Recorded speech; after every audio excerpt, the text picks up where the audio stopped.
Assalamualaikum guys, welcome back. Allahu Akbar. Aku sebenarnya dah record dah video ni dekat aku punya studio.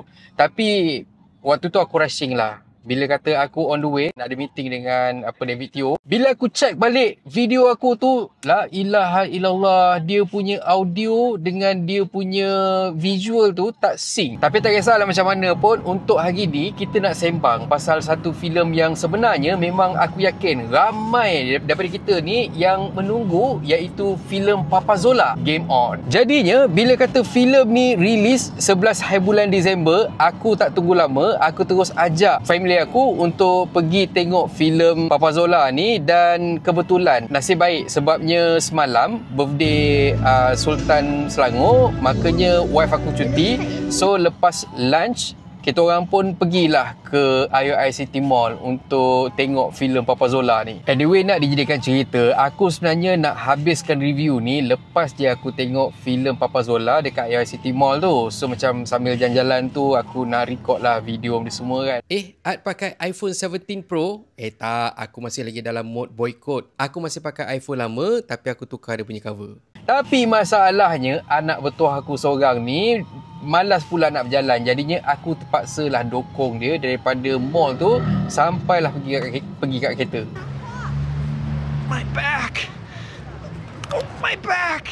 By the way, untuk video ni memang ada spoiler lah. Jadinya pada korang semua yang belum tengok filem ni, ataupun mungkin korang ni bukan jenis suka spoiler ke apa semua ke, korang boleh skip, stop video ni, korang boleh tengok video aku yang lain. Pertama sekali, apa kisah Papa Zola The Movie ni? So basically untuk filem Papa Zola The Movie ni, dorang pick up balik waktu Papa Zola kan dia dah berhenti daripada Top Pop kan. So dia nak spend time dengan family. Jadinya dekat dalam filem ni, dia berkisah pasal Papa Zola yang struggle untuk bagi makan, pakai untuk family dia. So perjalanan Papa Zola ni aku rasa memang boleh relate lah dengan life kita in real life ni. Sebabnya macam Papa Zola, dia terpaksa lah everyday kena kerja 2-3 kerja, and balik lewat malam dan sebagainya, semata-mata untuk make sure family dia cukup segalanya, cukup makan pakai, cukup happy. Terima kasih Papa. Benar Papa cari rezeki untuk kami. Papa Zola punya struggle dalam life tu, dia membawa sampailah dia berjumpa dengan kawan lama dia yang menambahkan lagi dia punya struggle tu. Sebabnya bila kata dia jumpa dengan kawan lama dia ni, tiba-tiba pula dia kena bergaduh, dia kena lawan dengan musuh alien lama dia. So dekat dalam filem tu, Papa Zola akhirnya dapat balik ingatan dia, apa yang jadi dekat dia waktu dia zaman muda dulu. Dan kita dapat pencerahan macam mana Papa Zola boleh termasuk dekat dalam dunia game. Rupa-rupanya Papa Zola ni dia bukan asalnya karakter yang dicipta untuk game tersebut, tapi seorang agent yang terperangkap dekat dalam dunia game. Maksudnya dia ni masa awal dulu pun memang seorang manusia sebenar. So dekat dalam filem ni kita boleh tengok lah ramai cameo yang dorang persembahkan, macam Amato, lepas tu kita ada Venus dengan Aditas, lepas tu kita ada Gopal, and of course Bobo Boy.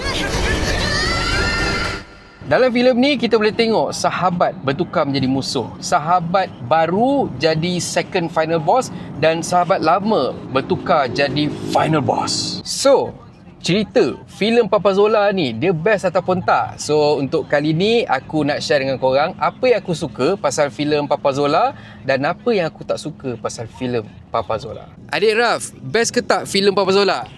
Best. Apa yang adik suka?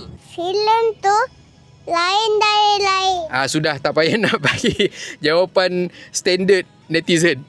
Papa yang ajar. Lepas tu aku stop sekejap review sebabnya dah sampai ke Metro Wealth, dan aku just nak jumpa sekejap dengan David Teo, dengan dia punya anak. Lepas tu aku nak balik, aku nak cakap kata aku ada hal. Tapi aku terlupa pula satu benda. Makan. Tengah busy apa sekarang, bos? Tengah busy apa sekarang? Sampai ke sudah David Teo tak jawab soalan aku sebab dia terkesima duk tengok aku punya DJI Osmo Nano. Ini saya beli 1,000. Satu set. Tak payah aksesori lain. Tak payah. HD? 4K. Okey lah. Okey. Dan lepas habis discuss pasal kerja tu, dah sembang pula pasal topik-topik lain. Aduh, aku lupa lah. Kalau jumpa David Teo ni memang confirm 3-4 jam. Kalau tak memang tak salah. So tadi aku jumpa dia dalam pukul 4.30. Adik, settle tadi meeting semua dalam pukul 8. Tapi sebelum balik, aku dah janji kan dengan budak ni. Sebab dia teman aku. So kita orang nak pergi beli nasi ayam untuk dia. So tak apa, sementara kita menunggu Mak Jemah habis masak nasi ayam tu, kita buat dulu review ni. Ayuh anak muda. Yang pertama aku kena puji lah. Sebab kalau kata Monster ni, dari segi macam dia punya quality, dari segi dia punya impact semua tu, memang kita tak perlu nak persoal lagi. Memang dah confident lah kan. Dia kalau kata siri pun memang dah gempak dah. Kalau kata filem lagilah berganda gempak dia. Betul tak? Betul. Kenapa muka macam tak ikhlas, macam dengki je? Ending fight scene dia memang best lah. Memang gempak gila. Dan bila kata aku tengok lah ending fight scene ni, aku macam terfikir, kenapa sebelum ni, tak kisahlah filem international ke semua ke, tak buat fight macam ni. Sebab kalau kata kita tengok, dia punya ending fight scene dia sebenarnya benda yang dah biasa dah kita tengok dekat dalam game-game franchise yang dah berpuluh tahun dah ni. Kedua, yang aku suka ialah moral yang cuba disampaikan dekat dalam filem ni. Yang pertama sekali, pasal family. Kita macam mana pun, family is very important. Dan yang kedua, kita jangan menilai seseorang daripada luaran diorang tanpa kita semak dalaman diorang. Filem komen tu Mega Mata dengan Bobo Boy dengan Papa Zola. Itu ya filemnya. Kuasa simulasi. Dan akhirnya membawa baliklah ke studio aku. Okay, anyway, kita sambung. Nombor 3, aku suka end credit scene untuk filem ni yang membawa pergi ke filem seterusnya dekat dalam Monster Universe ni, yang mana ianya membawa kepada teaser filem Bobo Boy yang ketiga. Dia basically teaser dia simple je, tapi sebenarnya berjaya buatkan aku meremang bulu roma sebab aku memang tak sabar nak tengok. Jangan risau Bobo Boy. Kamu selamat wahai anak muda. Nombor 4, kita dapat confirmation yang lawak campus canon dekat dalam dunia Bobo Boy. Oh my god! Wow! Tapi honestly lah, filem ni bukan 100% sempurna pun sebab ada juga benda yang aku tak berapa nak berkenan. Yang pertama, build up filem nak sampai ke plot twist, maksudnya daripada awal tu sampai ke plot twist ni, aku rasa macam boring. Aku honestly hampir tertidur sebenarnya. Sebab apa? Dia punya storyline agak slow dan karakter Papa Zola pada aku lah kan, dia susah nak carry filem ni. Tak banyak lawak Papa Zola waktu awal-awal, tak sama macam waktu dia dengan Bobo Boy. Mungkin sebab bila kata nak melawak ni, kita kena ada sparring partner yang bagus. Seorang tukang bagi, so seorang tu tukang libas. So bila kata Papa Zola ni seorang, diibaratkan macam kata, apa yang aku nampak, diibaratkan macam kata Zizan yang ada dekat atas pentas Maharaja Lawak, tapi waktu tu Johan tengah operate. So tak dapat nak combine sekali dengan Zizan Razak waktu Maharaja Lawak tahun bila, 2015, 2016, 2014. Ini semua apanya? Or maybe mungkin sebab majoriti karakter yang ada dekat dalam filem Papa Zola ni ialah watak-watak baru. Tak macam Bobo Boy. Sebab Bobo Boy ada banyak karakter-karakter yang kita kenal daripada siri membawa kepada filem. Jadinya dia punya ice breaking dekat dalam filem Papa Zola ni dia tak berapa nak menjadi. Tapi bila kata dah sampai ke babak plot twist, filem ni dia dah start dah rasa best dia. Aku tak pastilah in future akan ada lagi ataupun tak sequel untuk filem Papa Zola ni. Tapi yang pasti, Monster mungkin kena pastikan siri Papa Zola yang selepas ni mampu tarik perhatian budak-budak dan buatkan kita rasa selesa dan suka dengan karakter-karakter dekat dalam Papa Zola sebagaimana kita dulu pernah membesar dengan siri Bobo Boy. Cik, bunyi macam aku budak kecil kan.